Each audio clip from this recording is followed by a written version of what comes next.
السلام عليكم ورحمة الله تعالى وبركاته. رجعنا معكم فيديو جديد، وصفة جديدة. نتمنى ان شاء الله الفيديو ديال اليوم يلقاكم في احسن الاحوال.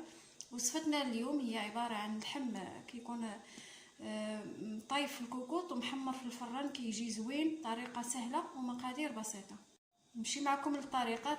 دائما كنديروها في هكا في العيد، كيكون هكا اللحم موجود. نديروها للضيوف ديالنا والاحباب ديالنا واللي قرابين. غادي نمشي معكم المقادير اللي غادي نحتاج. عندي هنا واحد الكميه ديال اللحم. كناخذ كميه ديال اللحم، من الاحسن اننا ناخذ هذا العظومه اللي كيكون فيها اللحم بزاف. غادي نحتاج معاه واحد 3 ديال البصلات ولا 4 اللي كنشلضهم بهذه الطريقه. هاد البصله كتبقى اختياريه، يعني الطريقه ديال هذا اللحم كيمشي غير باللحم والتوابل والزيت فقط، ولكن البصله كنزيدوها هكا باش كنحصلوا على واحد شويه ديال الضميره.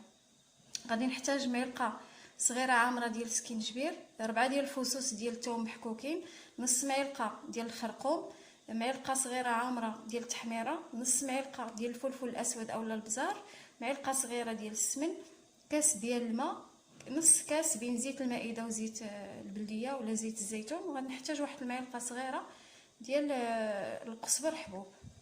هنايا نمشي معكم للطريقه. غادي ناخذ كاع هاد العطريه اللي حطيت.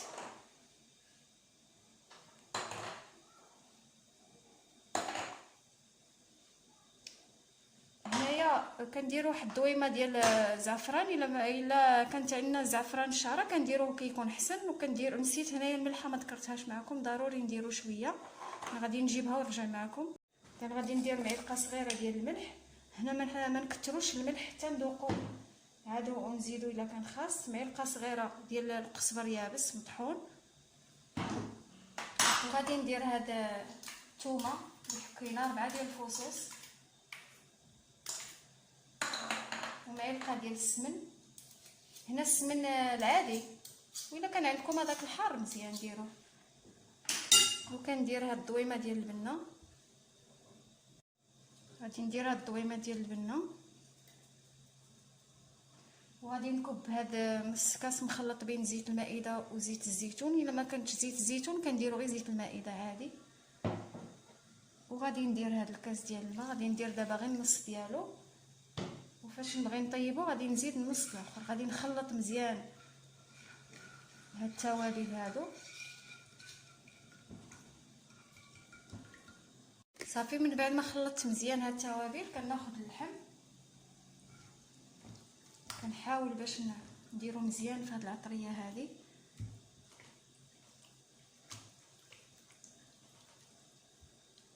هاد الطريقه هذه كامل كنلبسو بهاد العطريه، وغادي نخليه واحد الساعتين، ولا ما كانش عندنا الوقت ساعه كافيه عاد كنطيبوه. يعني ماشي غير كنديروه وكنطيبوه، نخليوه يشرب مزيان هاد العطريه هذه عاد نطيبوه.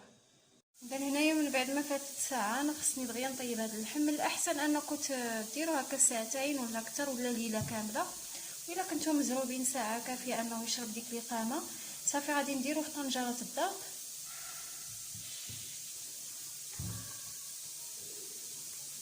بحال هكا، نعمرو كامل في الكوكوط. هنايا غادي نخوي عليه هذيك البصله. هاد البصله قلت لكم كتبقى اختياريه، غير انا بغيت ندير شويه ديال الدغميره. هنا تقدروا طيبوه بلا بصله حتى كيطيب مزيان، وكتصفيوه كديروه في الفران، اولا ديروه في البصله بحال هكا وتصفيوه عاد ديروه في الفران.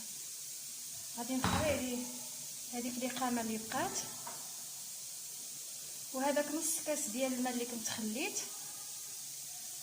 غادي نشلل به هذا الصحن هذا صافي. ونديرو في الكوكوط ونسد عليه، وكنديروه على عافيه كتكون مهيله بزاف. كنخليوه حتى كيطيب ونرجع معكم باش نزينوه. انا غادي نزينو ان شاء الله بالبرقوق معسل وباللوز. اذا هنا اخواتي من بعد ما طاب اللحم كنخليوه حتى كيطيب مزيان على نار مهيله. كنحيدو كنصفيه من ديك البصله وديك المرقه، وكنديروه في واحد الطاوه ديال الفران اللي كتكون مفرشه بالورق باش ما يلصقش مع الطاوه. وغادي نديرو في الفران يتحمر على نار مهيله بحال كنحمروا الدجاج. غادي نحمرو ونرجع معكم باش نشوفوه في الطبق النهائي. اذا هنايا من بعد ما طابت التغميره كتولي على هذا الشكل هذا. كناخذ اللحم اللي درت غادي نحطو هكا في الطبسيل بهذه الطريقه هذه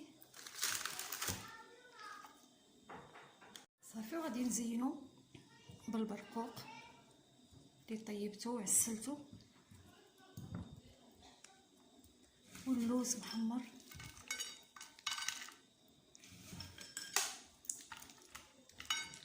وهذا هو الطبق ديالنا. نتمنى ان شاء الله يعجبكم وتجربوه بالصحه والراحه.